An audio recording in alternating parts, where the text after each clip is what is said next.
Good evening, everyone. My name is Elric, and I have the great honor of introducing tonight's speaker. Dr. Joanne Halverson grew up in the beauty of the Pacific Northwest, residing both in the city and in a cabin in the woods. She earned a doctorate in clinical psychology and a master's degree in existential phenomenology. For over 30 years, she has worked as a therapist, a professor, an artist, a supervisor, a researcher, and a writer. Several of her articles and stories have appeared in various journals. One of her stories was recently featured in the winter 2023 Owl magazine by Sacred University. Joanne has friendships and has been involved with several traditional Coast Salish indigenous spiritual leaders, including the medicine man and story keeper, Johnny Moses. Connecting with nature, interdependence, indigenous teachings, and mystical experiences inspire and inform her work. Our friend and advisor, Dr. Ed Tick, who could not be here tonight, also tells me that Joanne is something of a dreamer and an empath. Dr. Tick relates that she has dreams for herself and for others, big dreams, predictive dreams, premonitory dreams, healing dreams. Dr. Tick sees her as a sensitive with a great depth of insight, receptivity, intuition, and vision. She is currently in private practice and leads wilderness retreats. She believes that our lives in present-day Western culture are lived within a torn web of connections that are in need of restoration and healing. Tonight's lecture is titled Thresholds to Reuniting Two Worlds. Please welcome tonight's speaker, Joanne Halverson.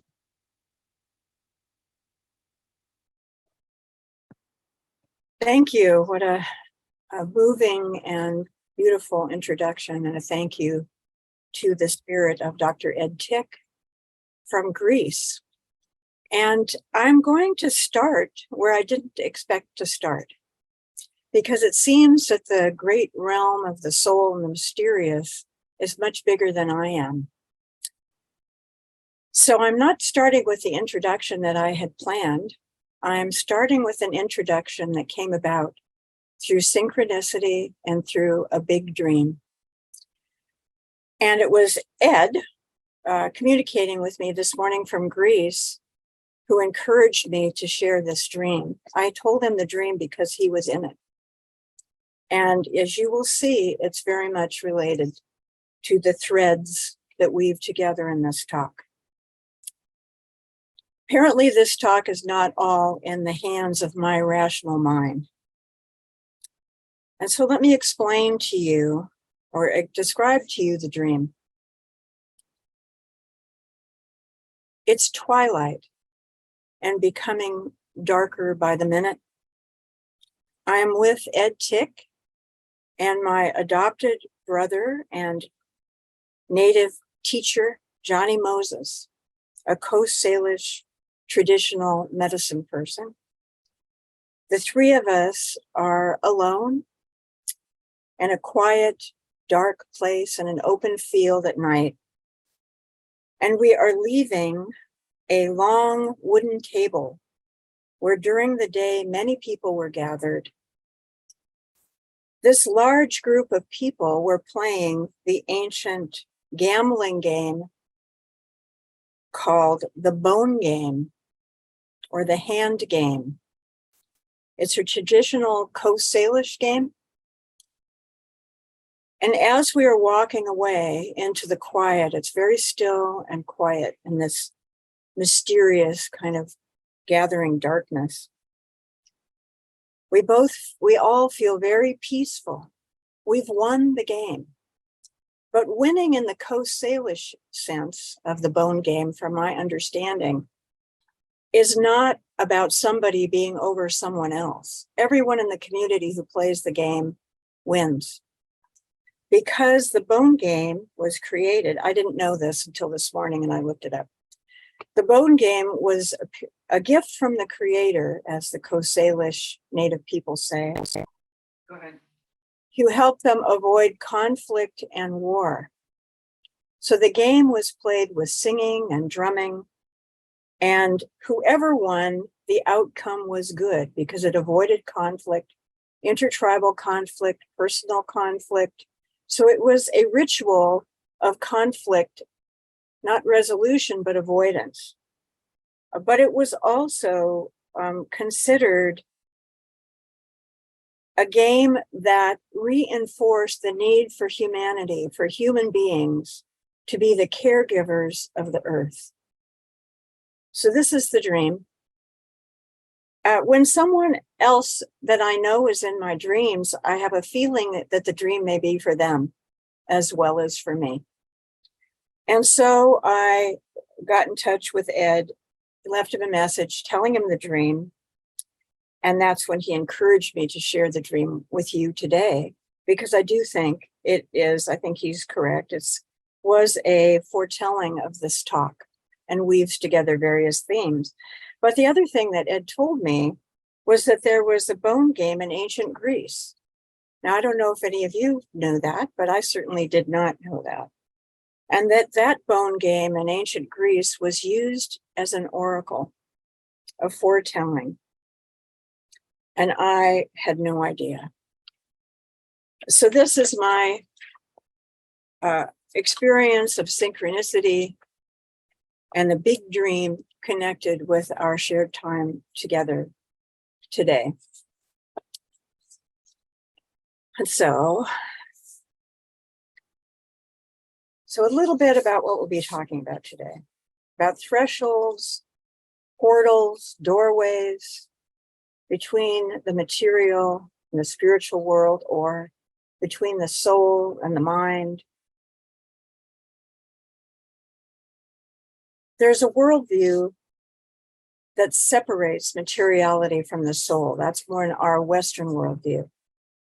And to me, that is the shadow of our world, of this separation, the ways we have fragmented and fractured, disenchanted the soul, but also the body and nature, and especially women's bodies.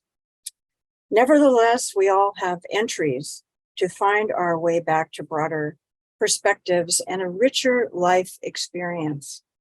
Because in truncating our experiences or our trust in numinous experiences and unusual encounters in the life of the soul, of dream work, we have made our lives more poverty-stricken. We live in the time of the diaspora. The seeds of many people here in this immigrant land have been spread wide, but what kind of soil have we nurtured and created where we live? We live in depleted and untended earth soil. And this untending and separating leaves us as orphans and with diseases of separation within ourselves, within our psyches and our bodies, separation from one another, from each other, from soul. How do we get home? And how do we build soil that is rich so that we can root deeply? I believe our birthright is a whole life. And what I imagine as a whole life are kind of a three-dimensional ecosystem: body, mind, spirit, the earth and the cosmos, all in a complex three-dimensional ecosystem. Or perhaps you could imagine that as a mandala also. Thresholds, liminal states, embodied and numinous, weave together to ensoul and fulfill our lives. I believe we require these seen and unseen worlds to fulfill our destiny and our purpose. In the seen and the unseen, the shadow and the light, the form and the spirit, there's great power and joy in reweaving these back together. and they can bring us home. And home is where our individual purpose and the purpose of life, which is interbeing, link up with one another. So to reap an ethical life abound in the beauty of belonging, we must recover the unity of these worlds predating Western dualism. Coming home restores us and our body, psyche, and society, but it also can revive the earth, the soil where we live.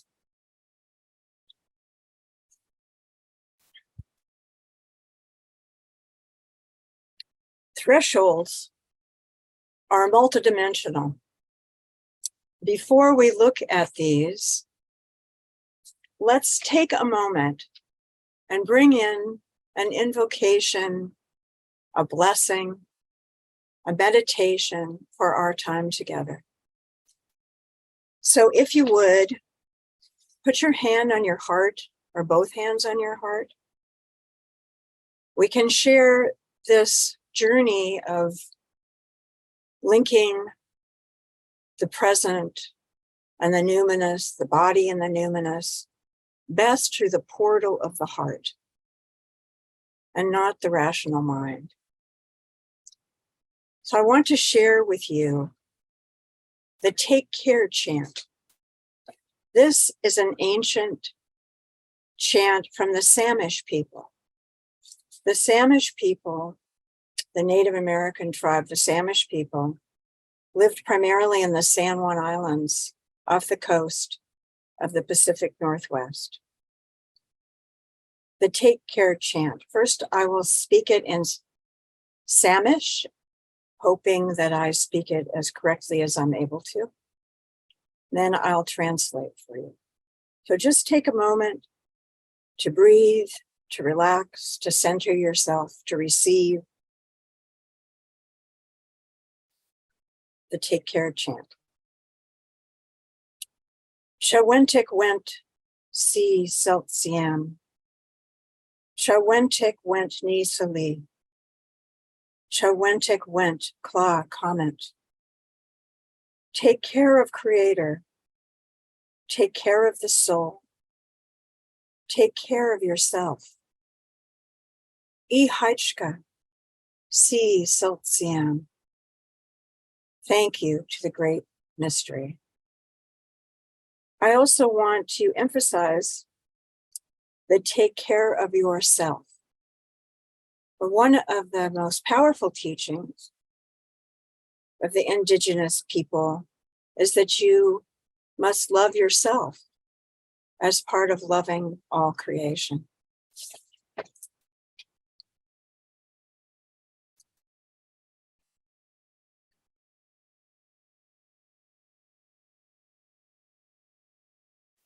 I want to share with you another dream.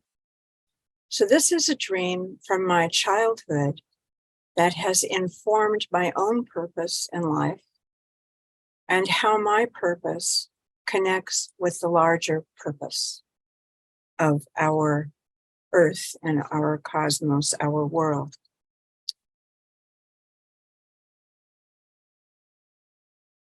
So imagine a picturesque scene. Imagine a scene of a smooth green field. It's a perfect pasture, evenly trimmed, and under a pure blue sky, enhanced with only 2 or 3 small clouds.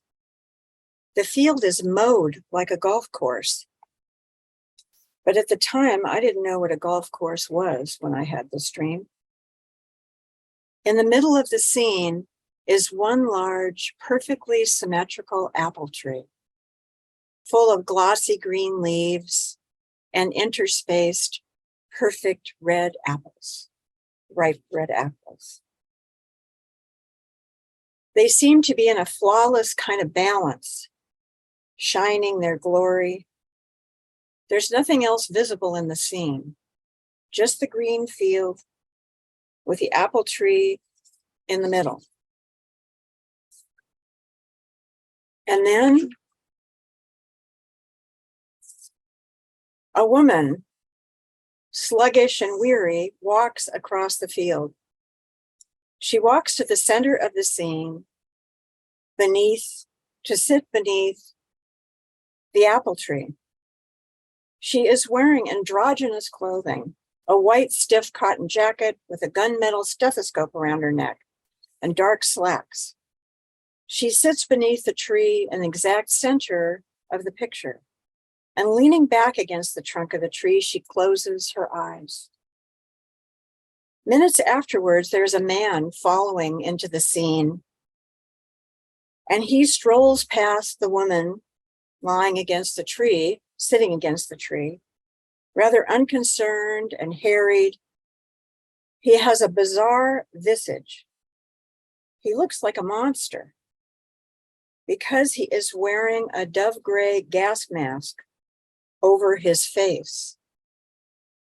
The air in the perfect scene is poisoned, and the woman, who I know as a child dreaming this is myself as an adult, has died leaning against the tree. I dreamt this dream when I was 7 years old, but this dream haunted me and continued to haunt me throughout the years of my life. And every now and then it would come back to me with a strong feeling and the images. I also read, and I'm not sure this is true, but I read that people don't die in their dreams, but I died in that dream at the age of 7 and as an adult dressed like a doctor. I know this dream was a warning. It was a beckoning, a call to my own destiny, my personal destiny, nestled within what was to come in the world. So dreams are powerful thresholds to the soul, to our deeper knowing, to the numinous and the mysterious. The indigenous people say that they are gifts from the great mystery. For me, this dream was both literal and metaphorical. And I believe that the literal and the metaphorical are the true stuff of life. I was too young then to understand this dream. It just frightened me. But it did inform me and lit my way. I believe it is a dream about the diaspora, about the potential of the zombie apocalypse, about the shadows of our culture, the toxic soil, poisoned air, an overtamed inner and outer world, estranged from wildness, instinct, intersoul, a fracture of a whole living ecosystem. So let me continue, and I'm going to tell you a little bit of my journey to illustrate the ways that these thresholds weave in and out of our lives and to bring in some indigenous teachings. I'll tell you that many of the indigenous teachings I'm sharing come from the man I mentioned briefly, Johnny Moses. You can find Johnny Moses all over YouTube if you wish to. He is a very well-known storyteller from the Coast Salish people, but also a traditional ambassador of the Coast Salish culture who grew up in a traditional manner, and a medicine man, otherwise known as a shaman. So I'm honoring Johnny by saying that much of what I share I've learned from him, but also I learned it deep in my bones from living for many years off-grid in the woods on San Juan Island. Now here's an interesting synchronicity. From the time I was a child, I wanted to live in the woods and talk to the animals. And that I followed that dream as a good flower child. But this San Juan Islands are the root home of the Samish people. And so the take care chant that I shared with you is from San Juan Island, from the Samish people. And that's where I lived for many years and raised my children off-grid. I moved there when I was 19 with one small daughter and another to come. And through those experiences of being close to nature, there were many powerful encounters that were both mysterious and humbling. At that time in my life, I had many unusual experiences and dreams, but I had tremendous self-doubt and felt like a real oddball in the world. I also believed that there might be something wrong with me having all these unusual experiences, and yet I was called to pursue them, and I longed for a teacher. When I moved in my early 20s or 19 into the woods, I longed desperately for a teacher, and I studied world religions and philosophies, trying to understand who I was in this world and what part I could play. The indigenous people teach that thresholds carry us to a fuller, enlivened existence, basically to interconnection. One cannot survive and flourish without the many. Humankind's hubris is to think we could endure as dominators of nature. Obviously, we cannot. For the many form a one, a multidimensional, multi-perspectival living ecosystem. Indigenous cultures vary greatly across the world in terms of some local beliefs and practices and traditions, but they have important things in common. They believe in the primal, embodied, and spiritual energy that permeates everything and continues over generations. Their cultures were sustainable over thousands of years.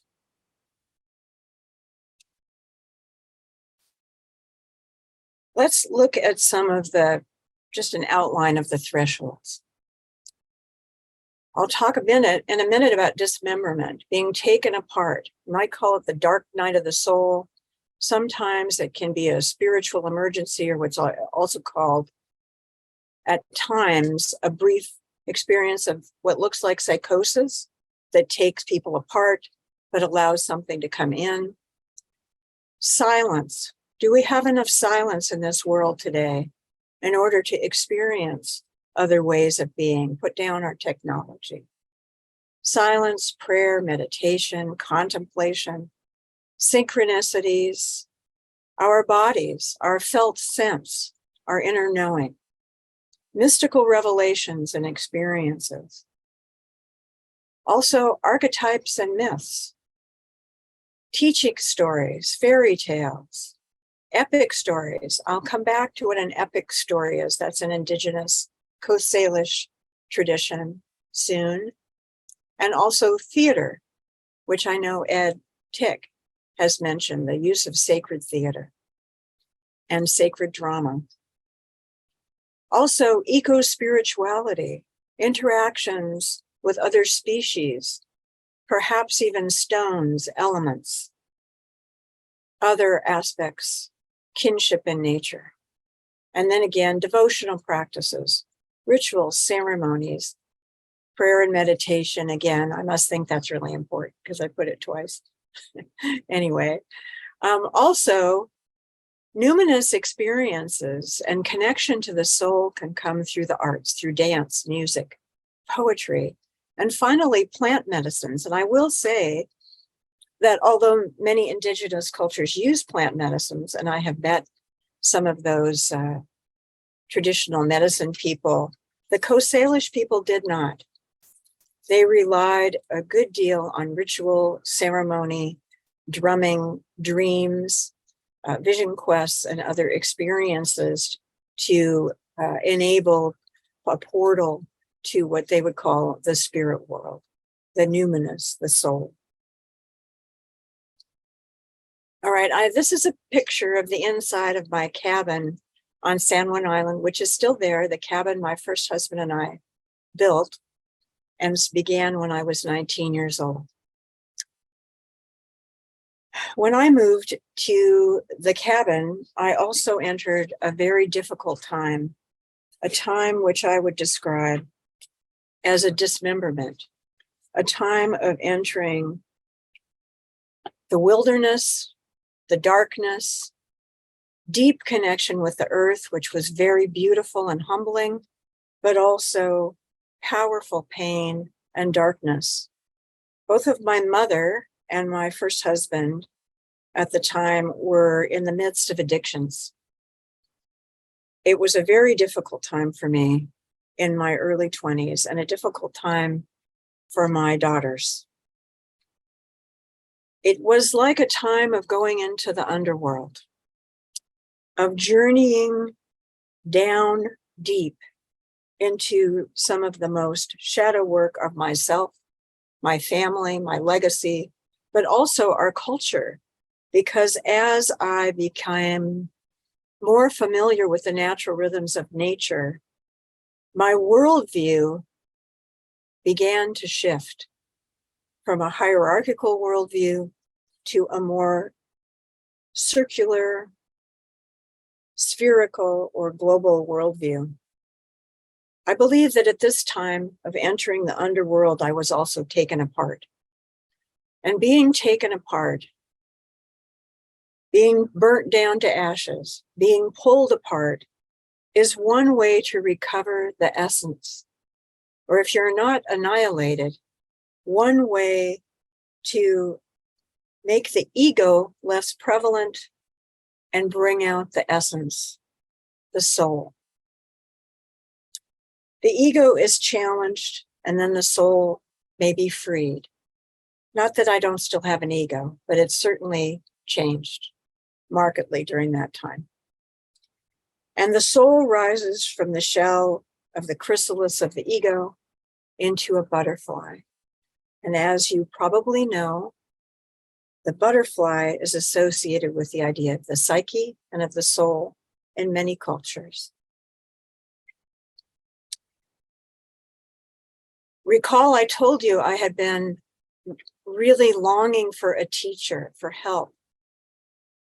And I did receive a teacher, but it was not the teacher I expected. The teacher I received was an owl. So when my children were probably 6 and 8, something like that, our neighbor brought to us a wounded great horned owl one night. He said he had hit this owl with his van. And there was no wildlife clinic available at that time, and he knew I was a soft-hearted animal lover. So he brought me this owl. This is not a picture of our owl. This is a picture of another owl. But I love that the eyes look like the universe, like portals to the universe. And so my husband and I built a chicken wire cage for the owl. And the owl lived in our cabin with us. Every now and then, the owl would get out of the cage. You know, owls have beaks that are like wire clippers. So the owl, we fed the owl liver and eggshell and mice that we caught, and kept the owl, took care of the owl.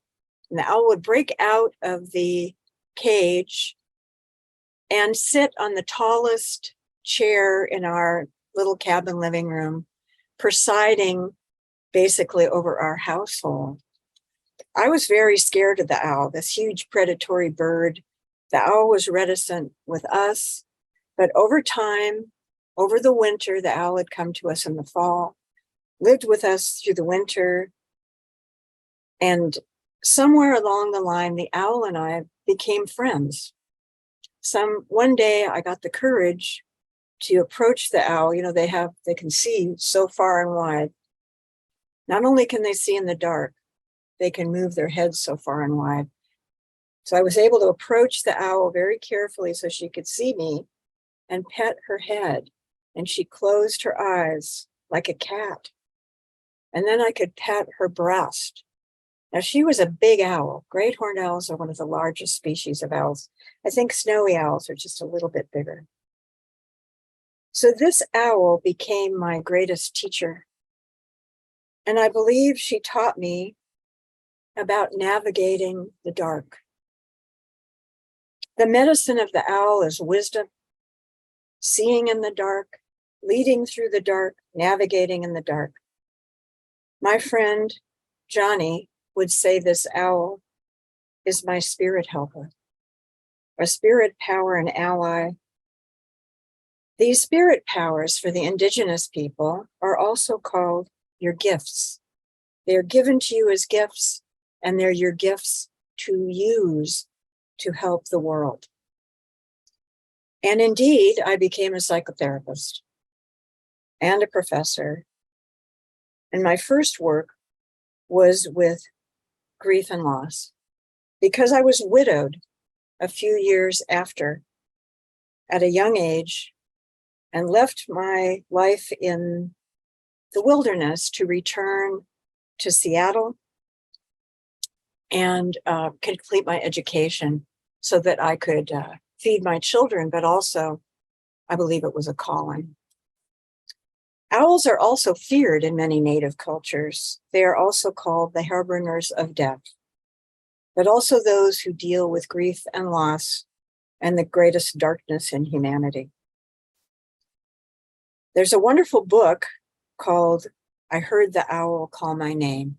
And I recommend that book if you'd like to know a little bit more about the Coast Salish and the owl, or the legends of the owls. I also want to say, although the owl had so much symbolic meaning for me, the owl was also herself. She was not just there for me. I was there for her. Our family was there for her. It was a reciprocal relationship. In the spring of the year the owl lived with us, a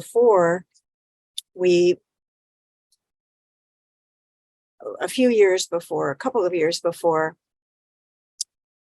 I moved back to Seattle, and my husband died and we moved to Seattle.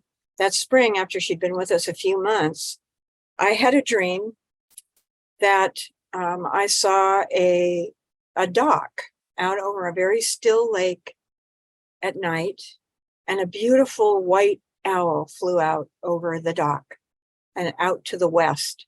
And I woke up that morning and the owl had died. So I believe she helped me by giving me that dream, or that dream informed me of her death.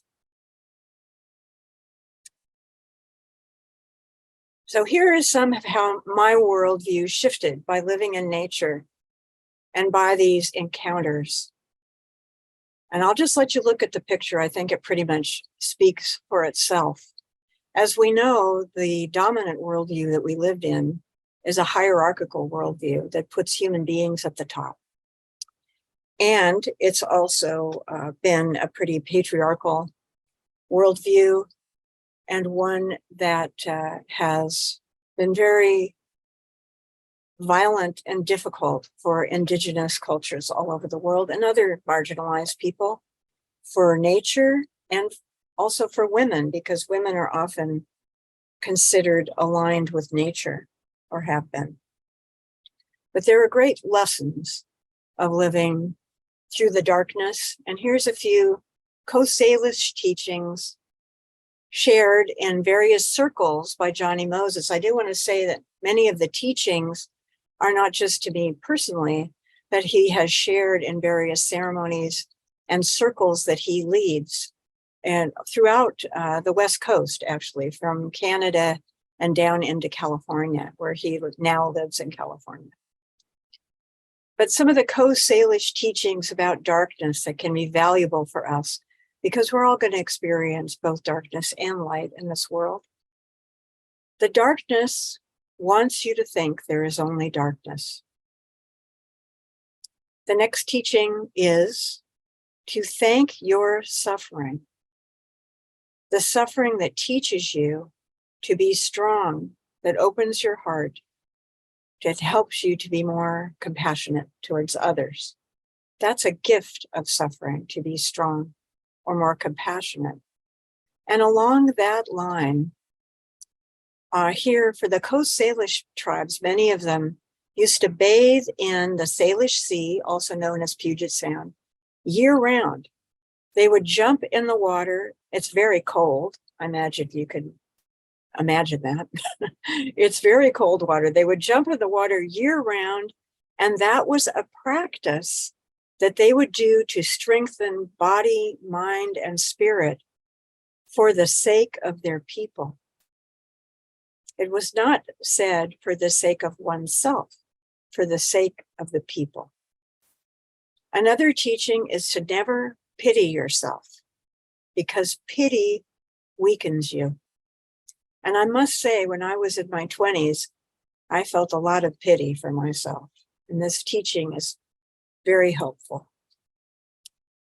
So, some earth and owl lessons that I believe we can all learn from is faith. Now, whether that's faith in your own soul, faith in a great mystery, whatever your faith is, it faith in life, the natural rhythms of life. Faith allows you to hang in there and to see in and navigate through the darkness. Another teaching, which I mentioned, was to be dismembered when we fall apart, when our lives fall apart. We can use that as an opportunity to be remembered, literally meaning to be put back together. And that archetype is often the archetype of the wounded healer. There's tremendous learning from being close to nature. We begin to learn the rhythms of our own body again, our own circadian rhythms, our own instincts, the way cycles are syncopated. But we also learn from the elements, from the animals, from the other creatures, the trees. And we learn in the presence of nature to restore our natural sense of awe and wonder and the beauty of being small, because in the face of the great starry sky or standing beneath an old growth cedar tree, we are very small in a very beautiful way. Also want to share that idea of useful versus useless suffering.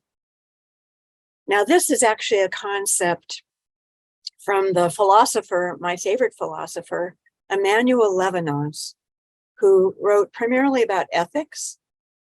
And in line with Emmanuel Levinas's teachings, I believe that the Coast Salish people and other indigenous people that I know have a far more refined sense of ethics than most Western cultures, or at least in the way Western cultures are acting these days, perhaps not in their roots. But useful suffering is the suffering that opens your heart, that helps you gain wisdom, that helps you endure and be strong. Useless suffering is the suffering that personally undermines you, but it's also the suffering in society of prejudice, of stigma, of hate, of the forces that cause useless suffering. So let me talk a little bit about matriarchal and patriarchal cultures.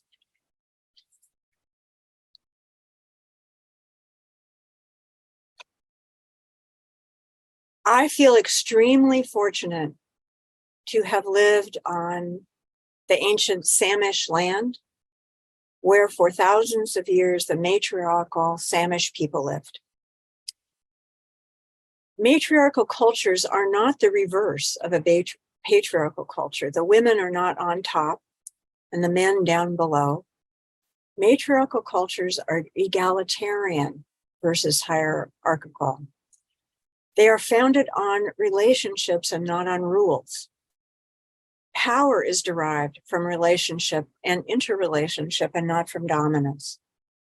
There is a profound reverence for all. There is no stratification of who is more valuable than anybody else. There is an ethic of sharing together rather than a win-lose perspective, which reminds me of the dream of the bone game. The ancient bone game, as I mentioned, was not about anybody winning or losing, but for the benefit of all. Matriarchal cultures see that there is one spirit in many forms. and emphasize that one spirit in many forms versus a sense of hyper individuality or even a focus on individual development in one's life without an equal measure of focus on how one's development serves the greater good, the community of people, the community of the earth, and even of the unseen worlds. And in matriarchal cultures, women are honored as the portals of life, and they are aligned with the earth's generativity.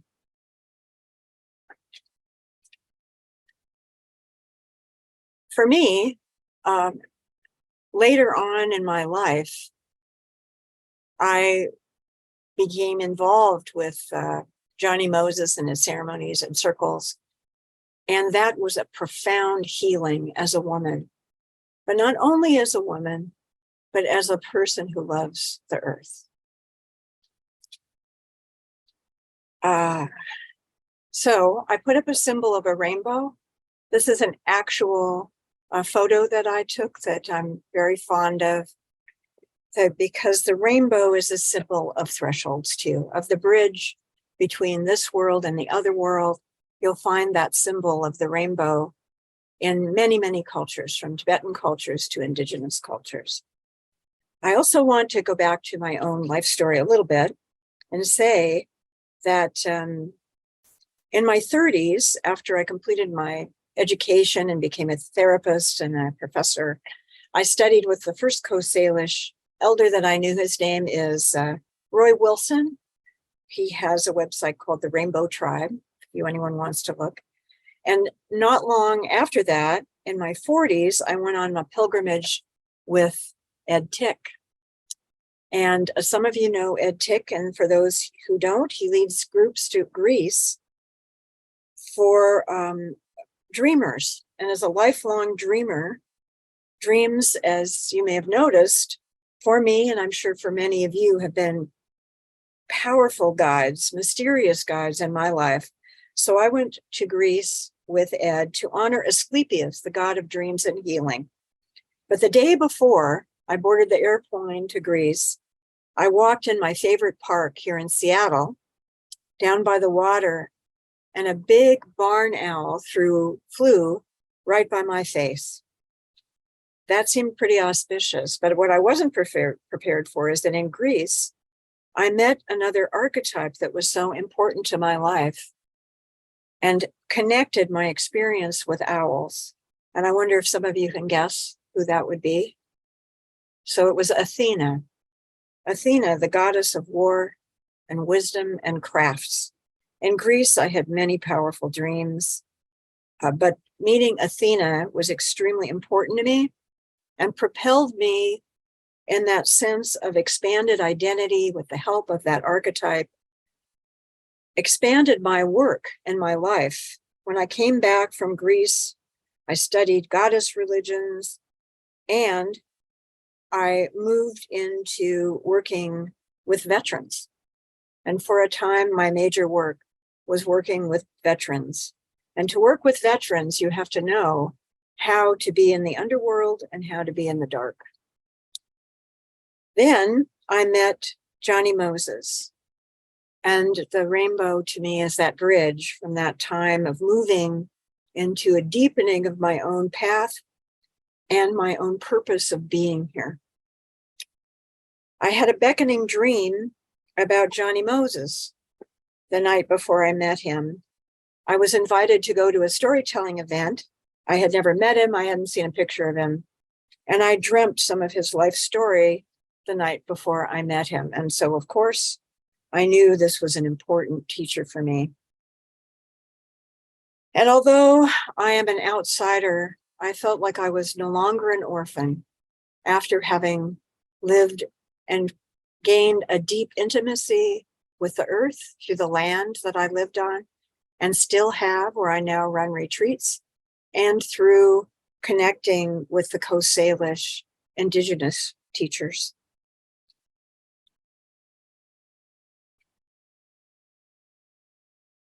I want to say that all indigenous people are not matriarchal. Many are, but I have also met Indigenous folks who are from patriarchal traditions. They're still beautiful people who revere the earth and life, but they are not matriarchal. One of them was a Shuar elder whose name was Natem Nunke, and he was a beautiful man who also practiced plant medicines, grew up in the Amazon in Ecuador, and at his gatherings, he was decidedly the authority and the patriarch, a very benevolent, kind, wise patriarch, but not matriarchal. The Shuar was not as egalitarian in the way they lived. As a matter of fact, they were warring people who were headhunters. Here in the West Coast, there were some warring tribes, but many peaceful tribes. The Duwamish, who were Chief Seattle's people, were the Duwamish people, were peace-loving people. And actually, Chief Seattle, whose name was Sielf, with a little T in there I can't quite pronounce, was thought of as being like Gandhi. He was a great peace chief in Seattle. What Indigenous folks all have in common is that sense of animism. So animism is very much demeaned by Western ideology and psychology, considered childish, primitive, often talked about as a stage that children outgrow. I really beg to differ with this from my own experience. To Indigenous peoples worldwide, this is the link in their understanding of the world. It is intimately relational, finely tuned to energy and experience, highly sensitive way of being in the world. I do not believe it's a belief system.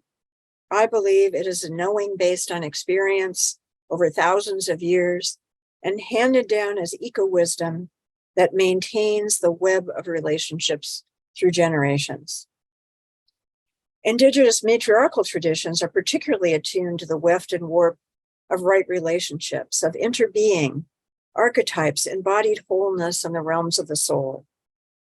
There is a high value on humility, sensitivity, nurturance, generosity, sharing, and respect.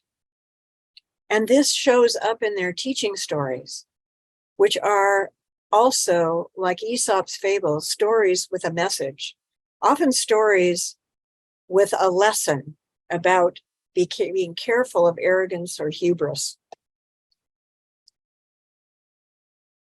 I'm not an expert on Jung, but I know that many Native people in the articles that I read who honored Jung, such as Vine Deloria, appreciated and welcomed his understandings of numinous experiences and his divergence from some mainstream psychology. Deloria wrote a line that I wanted to share. In his critique of Western psychology and civilization, perhaps the most extravagant pretense of Western civilization is its tenaciously held belief that only humans matter in the scheme of things.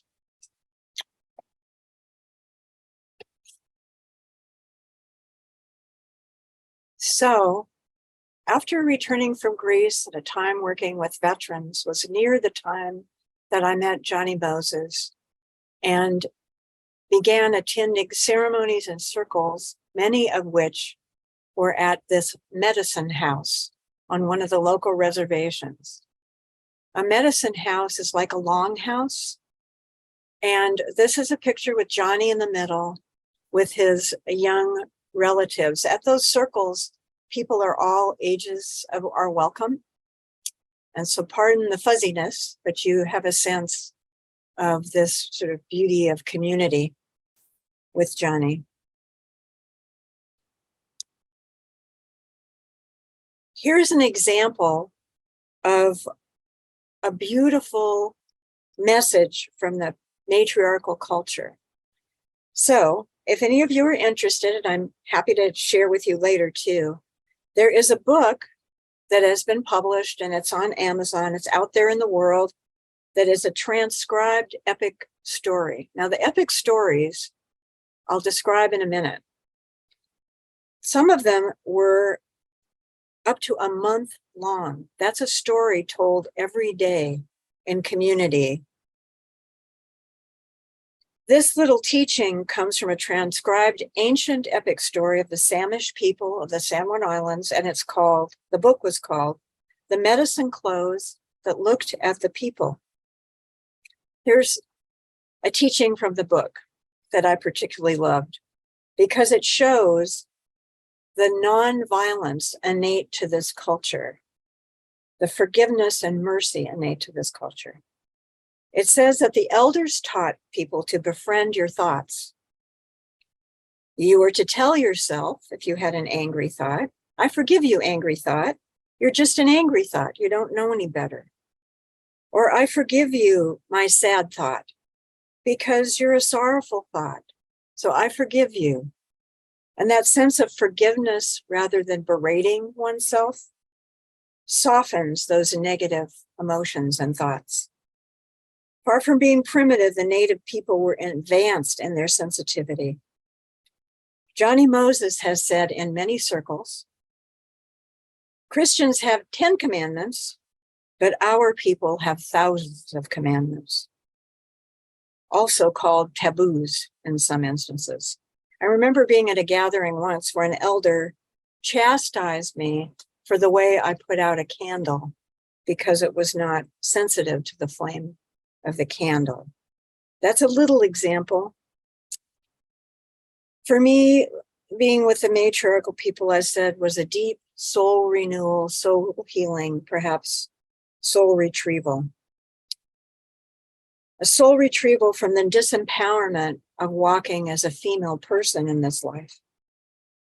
But it also helped my grandsons who came to the circles, because these sweet, sensitive boys were told by Johnny and other native men that a true man is not a true man until they can cry and feel all of their feelings. So my family and I participated and have continued to in many ceremonies, rituals, and healings. If you want to know more about what it's like to live in a matriarchal culture, I recommend an autobiography by a man whose name is Hansen. His last name is Hansen. And he wrote a book called Twilight on the Thunderbird about growing up in a Coast Salish village. He's in his 80s now. So it was a more traditional way of growing up. All right. So now I want to segue and provide you with a little meditation before we take a brief break and come back and do a reflection or another exercise. So let me take you on a brief guided meditation. And to be on this meditation, going on this little journey, you might again want to put your hand on your heart. To remember to move the energy from your mind in through your body, down into your heart. I find that placing my hand on my heart in times of distress is extremely helpful. Another saying from Johnny is the mind will trick you, but the heart never will. For the native people, high sensitivity, empathy, even painfully tender sensitivity, is linked to the power of being connected to the great mystery, or the animating spirit that runs through everything. You might also call it inter-soul. So this is a meditation on sensitivity. Close your eyes and relax for a few moments. Now I want you to imagine that it's nighttime and you are out on the ocean. You're out on the ocean with other people you trust and are comfortable with, in a great cedar canoe. Some of the great canoes were up to 40 feet long. So you're in a huge wooden canoe on a gentle sea, rolling on the ocean. I want you to place yourself laying in the center of the canoe. You're lying in the center of the canoe on the night sea, but above you, the clouds are rolling in, covering the stars. And you, as a person in the center of the canoe, have been chosen as one of the most sensitive ones to navigate this canoe. And so attune yourself to the sky, to the canoe, to the water, to the creatures that live in the water, to the land that you are aiming for. Attune all your senses, your soul, to these other realms, because your sensitivity is the navigator to take all the people in the canoe home. Now I'll just let you sit and be on the ocean, attuning for a couple of minutes.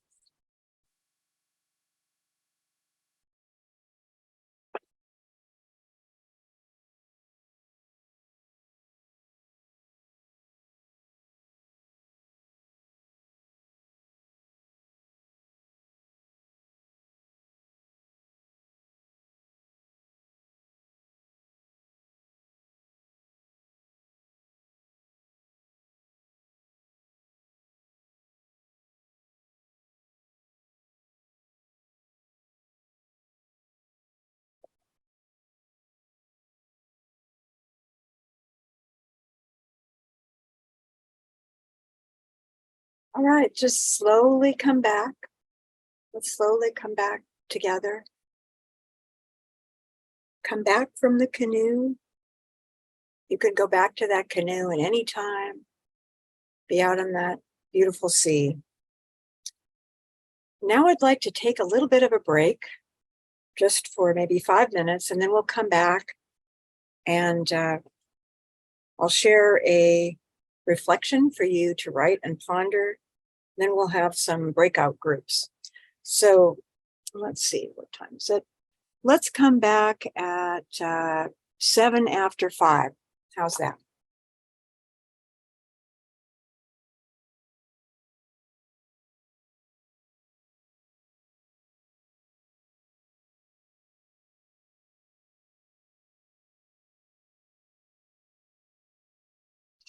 All right, I think I'm going to hope that people are back. I suppose it's important for folks to hear the beginning of what I'm saying, although I can repeat it too. All right. So this is a reflection. So I'm hopeful that people might have a paper and pencil, or if you don't, just to go over it in your own thoughts. But what I'd like you to do is to ponder and or write about a pivotal, positive threshold experience. That could be a dream, a revelation, an inspiration, an unusual encounter in nature, but something that was positive and pivotal in your life. And then to ponder how it affected your destiny. And also, how did it align with the greater purpose of life, that is the purpose of interbeing? Another question, is there a symbol that may accompany your experience or sum up your experience? And then, if this experience were summed up in a brief sentence or saying, what would that one brief saying or sentence be? Like a saying from a fortune cookie. All right, so For those of you who are back with us, I'd say go ahead and write or ponder, and I'll repeat it in another minute for people who weren't there.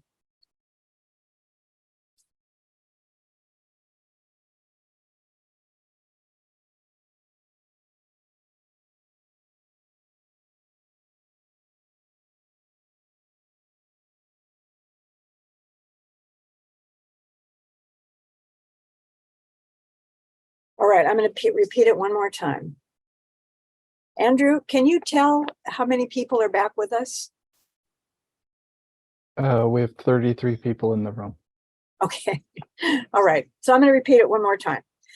To write, reflect about a pivotal positive threshold experience that could be a nature encounter, a dream, an encounter with a tree, whatever that is. How did it affect your own destiny and align with the greater destiny of life, the way that your purpose serves the greater purpose? Could there be a symbol that relates to your experience? And if that experience were summed up in a saying or one sentence, like from a fortune cookie, what would it be? So this is your reflection, to take just a couple of minutes to write or ponder, and then to talk about in a breakout room. So let's give it 15 minutes, just a couple minutes to write, and then 15 minutes until 25 after, thereabouts, in the breakout rooms. Thank you all. I hope that you had a wonderful time sharing. And we're not going to share with a larger group at the moment. We're going to continue, but there will be some question and answer time near the end. All right. I wanted to go back and say, when I met Johnny Moses and began, and even before that, when I knew grandfather Roy Wilson, by the way, he is now 94 years old. And then the small world of the Coast Salish, he and Johnny Moses are cousins. So when I started studying with grandfather Roy Wilson and then later Johnny Moses, this was not all sweetness and light, not all wonderful ceremonies, rituals, amazing experience. It was also the heart of darkness, because the native people were subject to a Holocaust that we rarely speak of in this land of ours on Turtle Island. And the intergenerational trauma that they carry is profound, along with the poverty that you will find on reservations, addiction, suicide. Here in the Northwest, missing Indigenous women subject to sex trafficking. So connecting with Indigenous people in a deep and intimate way is full of light and full of shadow. So I wanted to mention that. Also, that what I share with you today of these Coast Salish teachings, I share with permission, and I share without being part of the culture. So there may be imperfections of what I'm sharing with you. I'll just do my best. All right, next I wanted to talk to you about that theme of one's purpose being married to the greater purpose of life. We're each in a unique destiny, but we are all voyaging together. And so our voyages intertwine, and hopefully we support each other. This is a deep part of the Indigenous culture, that everyone fulfills their purpose, while at the same time, they serve their community, their tribe, the earth, the cosmos, and the greater purpose of life, which is interbeing, interconnection, interdependence. I think this is a joyful way to live, a rich way to live. Not rich in things, rich in the life of the soul. Some ancient Coast Salish stories speak of the designs of life, and they're reminiscent of archetypes or symbols that Jung describes from the collective unconscious, in my understanding, but the native people would call that from the great mystery. Also, Coast Salish teaching stories are thought of as not myths and lore and legends, but as teachings handed down over generations, that their truth is important. There is a high regard for both individualism and collectivism within the indigenous peoples. The Coast Salish people are the people that I know best. I know there are collectivist cultures such as the more ancient ways in Japan that are not very individualistic, but they are collectivist. But here, there's a strong sense of we-ness. As a matter of fact, for the Coast Salish, there was no word for I, me, myself, or I. There was only the word for we. People in the tribes and communities shared interlocking roles and talents that also extended into all of life, seen and unseen realms. And with those specific roles and talents, there were specific songs, some to be sung at certain times of day, certain roles to fulfill, certain gifts and taboos. Now, everyone was known to be of a different gender, but for the Samish people, there were 8 genders. So these 8 genders are very reminiscent of archetypal patterns, of archetypes. Some of the genders, one gender is bisexual, one's heterosexual, but that is not the most important thing. That with these different genders were also whole descriptions of what the talents and gifts are for that person. For example, one of the genders were people who didn't want much to do with people.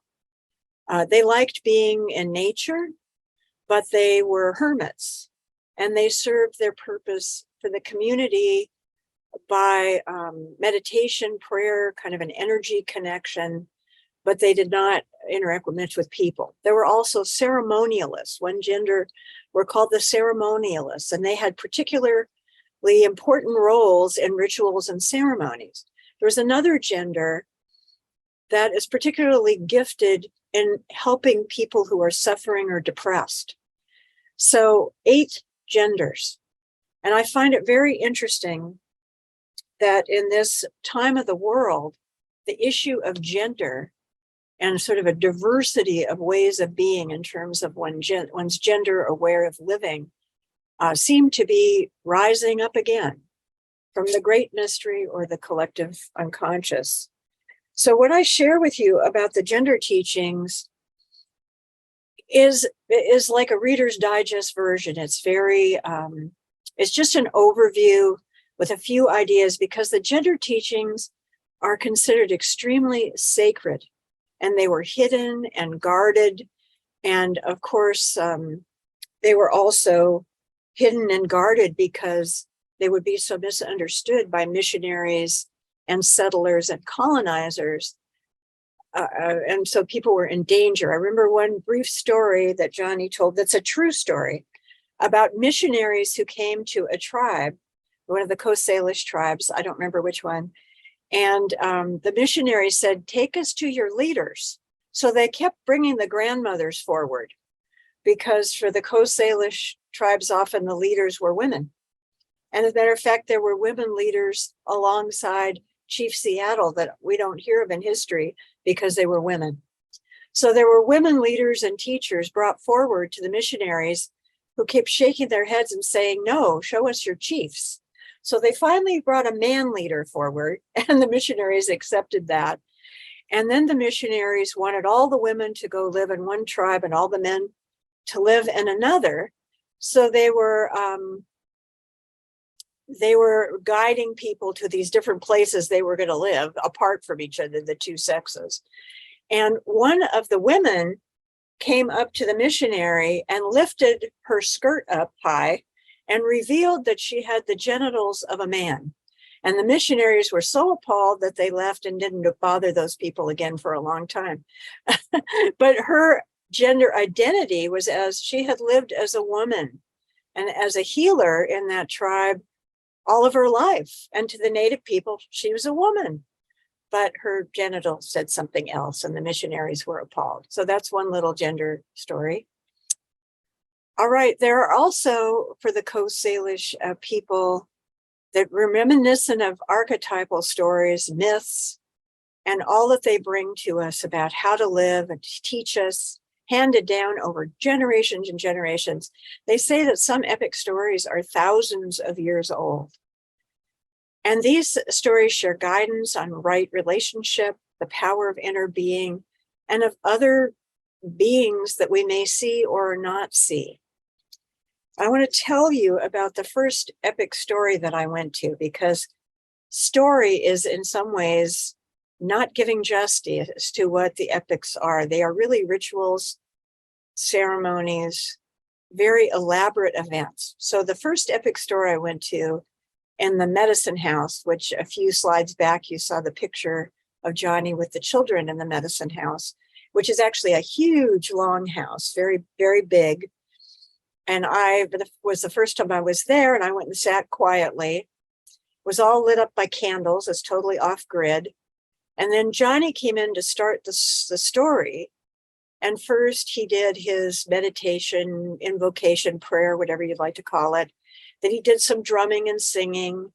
And he always said that drumming and singing change your brain.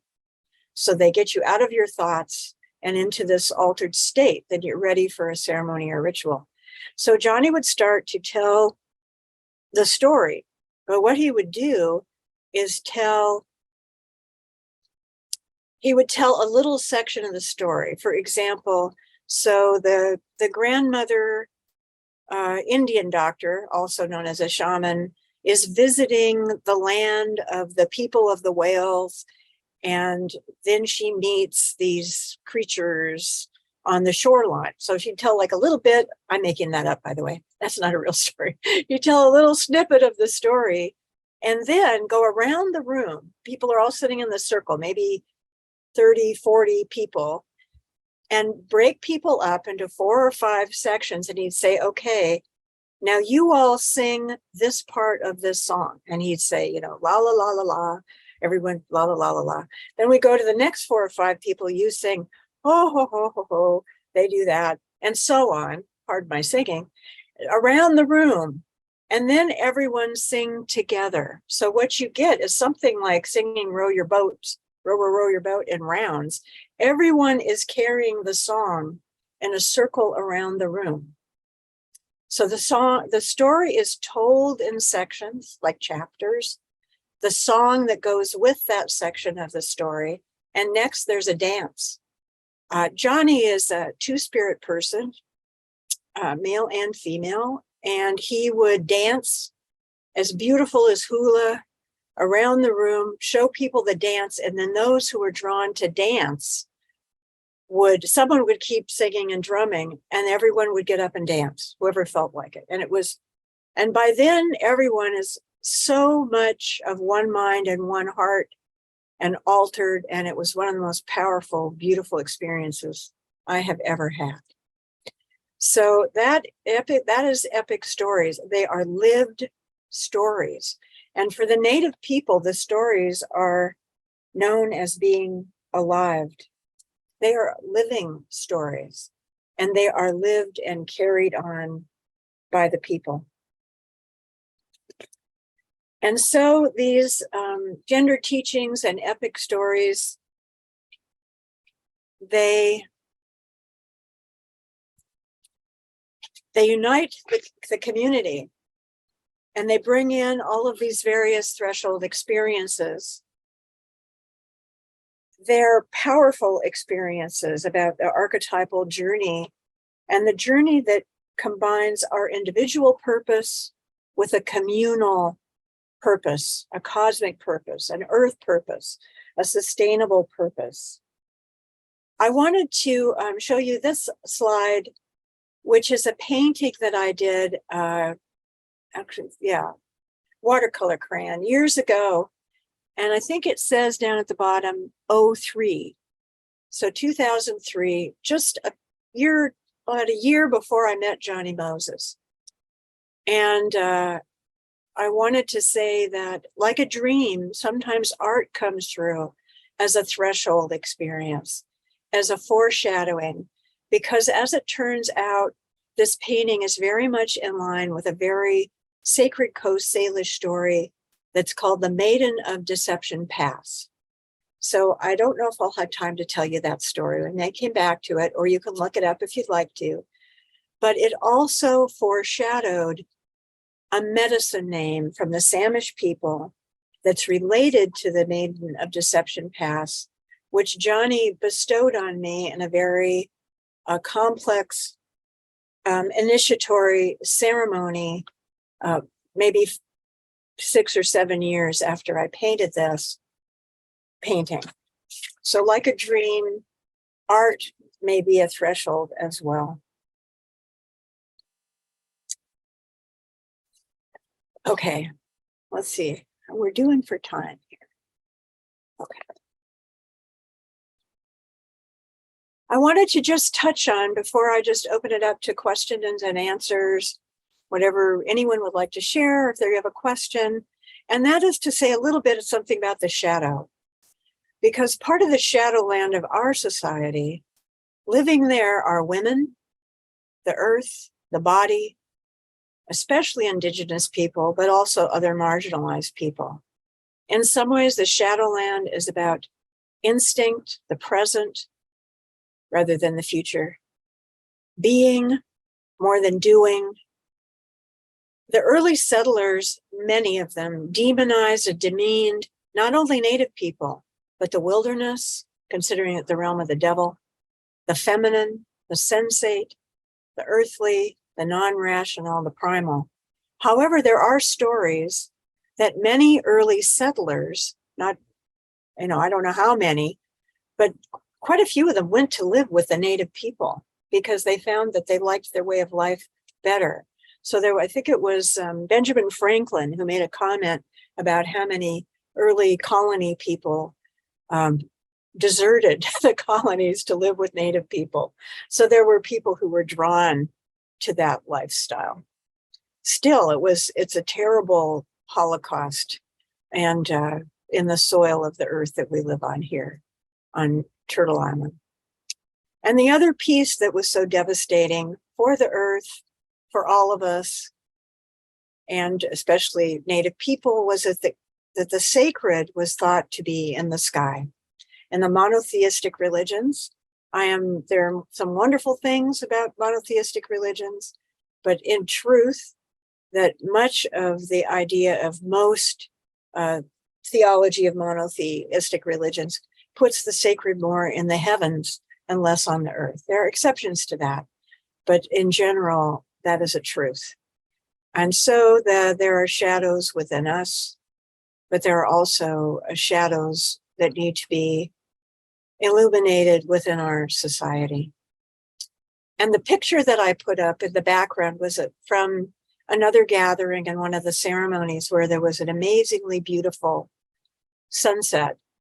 There's more stories about that too, but I don't have time. But one thing I want to say is that they say the light of the sunrise and the sunset for the Coast Salish holds the light of the peacekeeper. So the sunset colors, the sunrise colors are the peacemaker colors. And I'll end there and give it over to a little question and answer time. Folks, if you'll use the raise hand feature, the reaction button is at the bottom of your screen. Go ahead, Catherine. Thanks. Thank you, Joanne. You're welcome.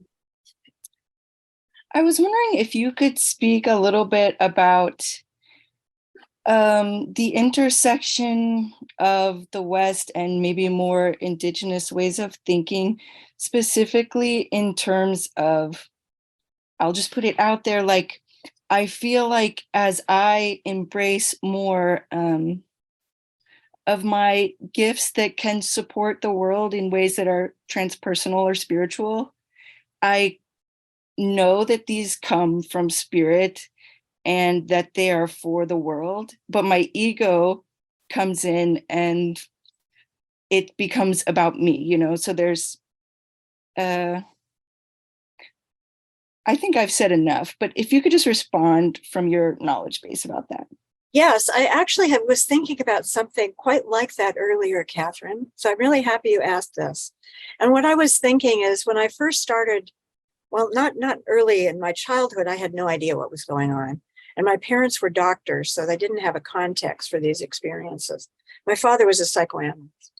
But in my 20s and 30s, as I started having more of these experiences, and then as I was sometimes proud of these experiences, I soon found that if I got a little too proud, I'd have a humbling experience, which I think is a natural corrective for the ego, but also that I have been told by many people that the more gifts you have, the more it's going to be asked of you. Pardon me, I got a little tickle in my throat.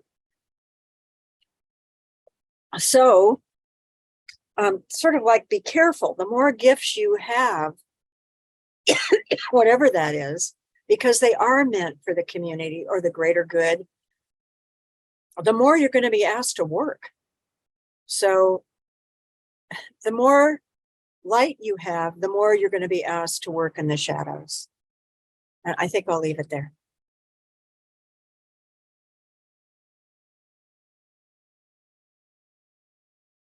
Thank you.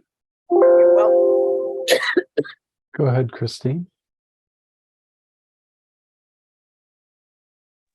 You're still muted, Christine.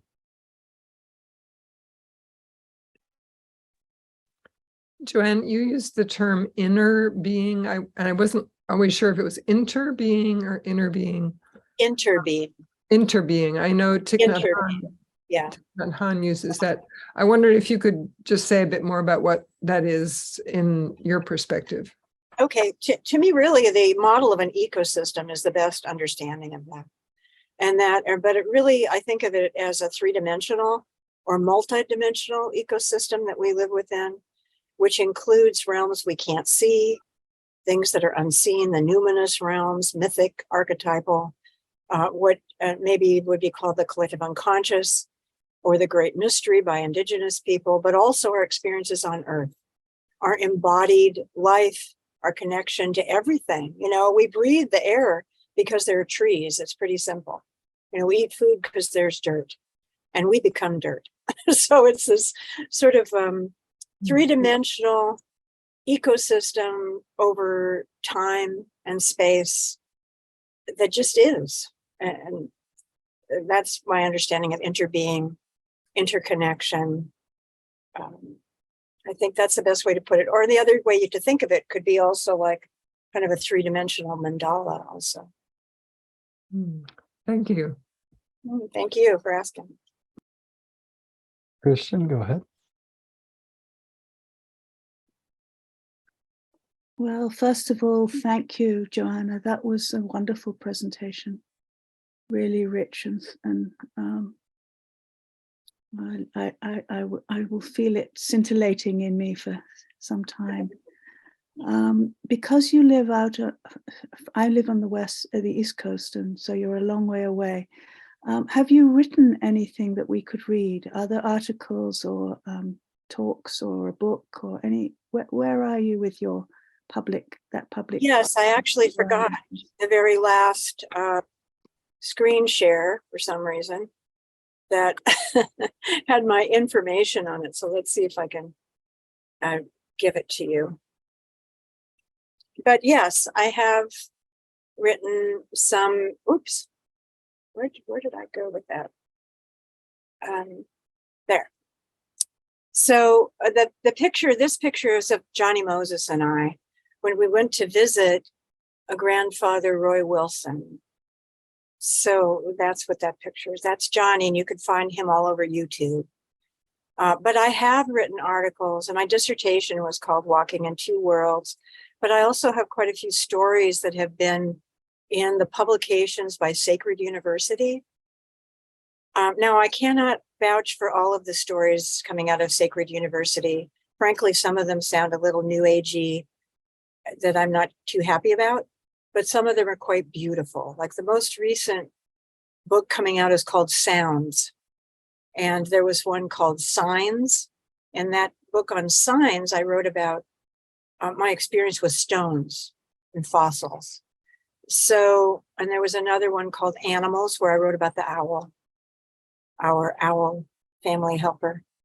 Yes, and I have currently been working on other writings too. So thank you. And I'm getting ready to reblog, go back to blogging on my website. Yes, and I did forget to say that one of the main things that I do these days is I lead retreats in nature on our land for people, but I also do something aligned with psychotherapy, but more about kind of spiritual mentoring, which is integrating my knowledge as a psychotherapist along with my knowledge of living in the woods and natural rhythms and the indigenous spirituality I'm allowed to share. So ceremonies, rituals, consultation, supervision, those things. But thank you for asking. I think we have time for another question or two, or if anyone wants to share something from the breakout groups, that's welcome too. Anyway, there are many ways to do research, but technology isn't the only one, which is another point about using the body as an instrument.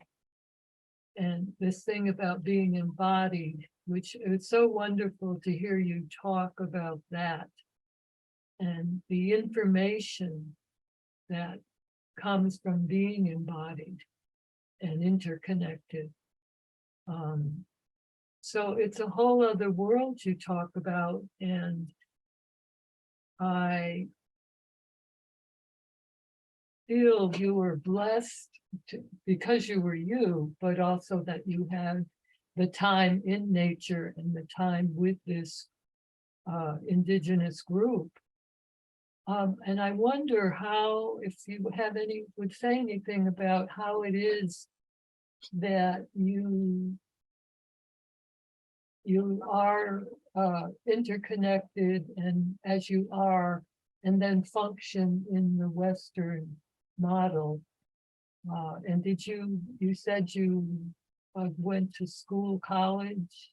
Did you go through traditional college? It sounds like you did. I heard the word dissertation. So yeah, is there anything you would say about?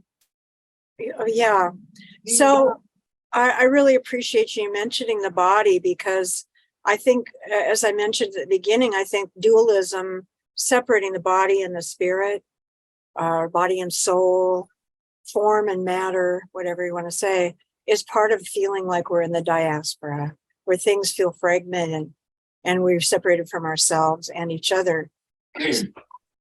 Yes, living in nature brought me back to my body, and it was very humbling. I mean, there were times I had to chop wood in the snow. It's not all fun, but it's natural. But it's natural. It's organic. And yes, my education was traditional, but I moved back from the woods to finish my education. And I was very fortunate. The master's program that I went to was in existential phenomenology. So that's a big mouthful, but about existence and the way existence actually comes to us.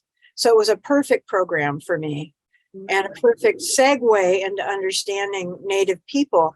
But I also was allowed into the Native circle because I had lived in the woods. Yes. Because I already loved the earth. And that goes back to that dream that I had when I was 7 years old, which was about the poison air and the perfect grass and the perfect apple tree, which you could think about being either Eden or the United States. Frankly, the mode green reminds me of Donald Trump's golf courses. I probably shouldn't say that, but I am. and really was about the pain and the dilemma of our time, of an overtamed, trimmed, poisoned earth. And my destiny has been to try to help people find fragments of their soul again, but not just alone, with each other and with the earth. Well, and I feel you've been successful with that, and I so which makes you a good mentor and teacher. I want to share that I never got over the anxiety about the hostility towards being public about all the parts of me that you speak so eloquently about. Yeah. They always got, I had to really, I kind of withdrew into myself to live that way, but not talk about it when I'm in the other world, or not ask other people to behave in that way, even like singing and dancing and ritual, when I'm in the other world, just because it's not their thing. So I think you kind of have to be in the closet. yeah, Like being in the closet. I like that phrase. Right. And you need to find enough of a tribe to share. Yeah. Now I have an apprenticeship group. That sounds a bit effete, but that's really what it is, because I'm getting to the age where I want to empower other people with these things and not have them suffer through that, the pain of not feeling like you have community or understanding, or the shame of feeling self-doubt and wondering about it. So that's my project these days, is passing things on. Well, I'm happy to hear that. I'll be in touch. Thank you. I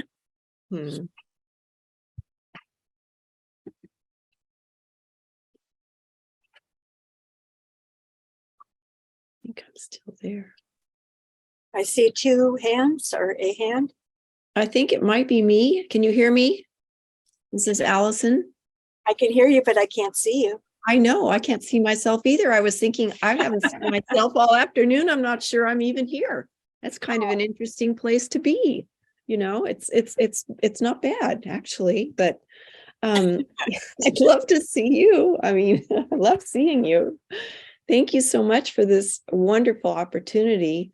And I just feel so honored that I got to spend those years with you on the mountain, and think back of the salmonberry patches and gathering salmon berries and seeing Alicia and Helen as little girls. And, there were some dark times for me too up there. But I have felt connected like you do to nature ever since. So I just want to thank you so much for inviting me.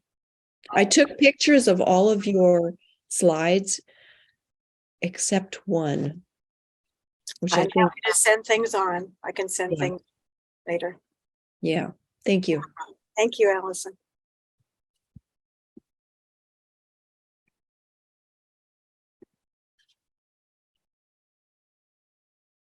Christine, you're muted.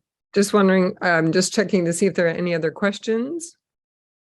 And if not, we're at our time, and I want to, on behalf of the board and everyone here, I want to give you a big thank you. Very, very special experience to be with you this evening. Oh, thank you. Thank you so much. It's been a great pleasure for me to be here to share what I love. And that has been a great honor and brought me great passion and joy. So thank you. I love sharing this. And there's lots more to share. So maybe another time too. Take care. Good Thank night, you so everyone. much, Joanne. Thank you. I want to say thank you and goodbye in Salish too. Please. So I'll say, I hajka siya. And then you put your hands up like this. You go, Ihaichka Siam, that's thank you. Wonderful people. Ikashka Amen. Siam. Ikashka. Yeah. Thank you. Mm. Mm.